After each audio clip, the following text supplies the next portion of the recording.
अस्सलाम वालेकुम। आज हम बना रहे हैं धनिया और पुदीने की चटनी, जो कि गर्मियों का खास तोहफा है। इसको आप हर खाने के साथ इस्तेमाल कर सकते हैं। ये बहुत ही मज़ेदार चटनी बनती है। चलिए बनाना शुरू करते हैं।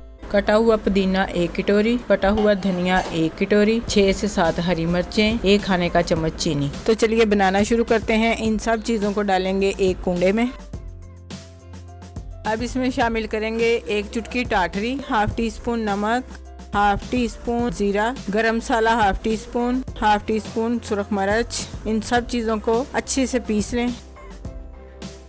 चटनी तैयार हो चुकी है। इसमें डालेंगे 1 से 2 चम्मच पानी और उसको फिर से पीसना शुरू करेंगे जब तक कि तमाम चीज़ें अच्छे से यकजान ना हो जाएं। चटनी तैयार हो चुकी है। अब इसको निकालेंगे बाउल में। आप इसको हर खाने के साथ इस्तेमाल कर सकते हैं। इसको दही के रायते में इस्तेमाल कर सकते हैं। ये बहुत मज़ेदार चटनी बनती है और चीनी से इसके टेस्ट में बहुत ही इजाफा होता है। अगर आपको हमारी ये चटनी अच्छी लगे तो प्लीज़ लाइक करें, शेयर करें और जो हमारे चैनल पर नए हैं वो हमें सब्सक्राइब ज़रूर करें। अपना बहुत सा ख्याल रखें, हमें दुआओं में याद रखें। अल्लाह हाफिज़।